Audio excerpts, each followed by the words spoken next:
So where I live and where I'm filming right now, it's currently midnight, so it's dark out and I'm wearing my PJs and I'm kind of like tired. So tonight we're gonna be going over The Aviary by Kathleen Odell.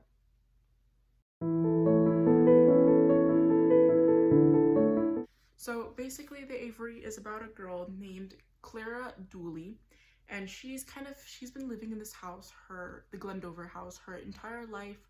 Her mom is almost, I don't want to use the word servant, but she works for Mrs. Glendover.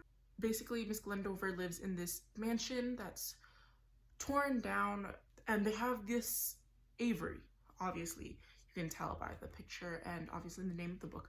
Yeah, there are 5 birds in the aviary, and they terrify Clara. And so she's never been outside. But after Miss Glendover passes, she begins to realize that there is something irregular about the Glendover family history.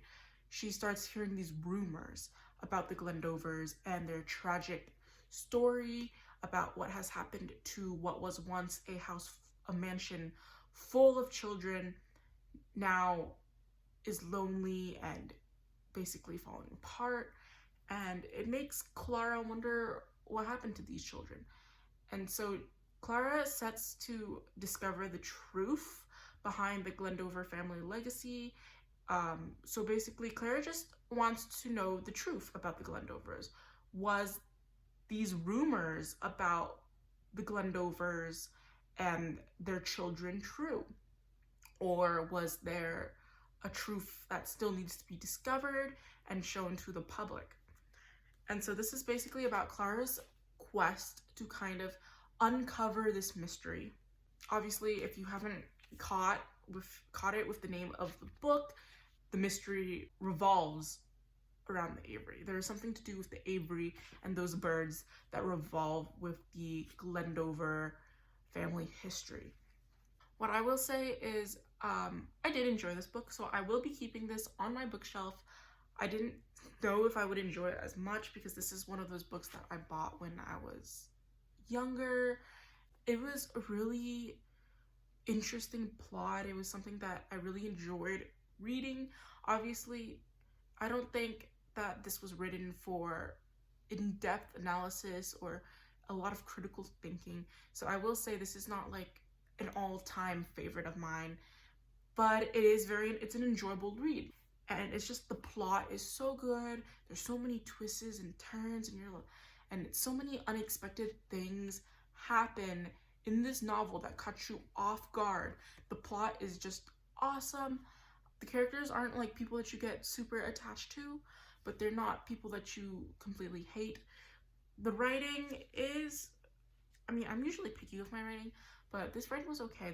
The writing was decent. It wasn't florid. It wasn't like elegant or full of it wasn't florid, but it wasn't like choppy or static like you would see with smaller kids books that help them to better understand. For example, the Spirit Animal series that I read, that writing was very static. It was very kind of choppy, and the intent of it was for the target audience, which is for little kids. It was for them to better understand. But this book doesn't have it. It's a very easy read. It's smooth. The writing's nice. This one is a very nice book just for like an enjoyment of the plot, just to read it, just to, I don't know, be obsessed with it while you read it, not want to put it down, that feeling of anticipation. This would be a pretty good book to pick up. I would give this a solid 4 out of 5, just because it's not written in my style that I would like to read. I would prefer books that are very deep and that involves critical thinking. It's been a while that I've read a book that I've like thoroughly enjoyed that wasn't like thought-provoking. It was just, you just read it to enjoy it. Obviously, this book does have some thinking involved because it is a mystery. The Crucible, where you really have to think about what's happening. This one's you just go on the journey. And there's something really, really peaceful about this. So that I particularly love this. It kind of reminds me of when I read just for the sake of reading, when I got lost in stories. Obviously, now that I'm older, my reading style has changed.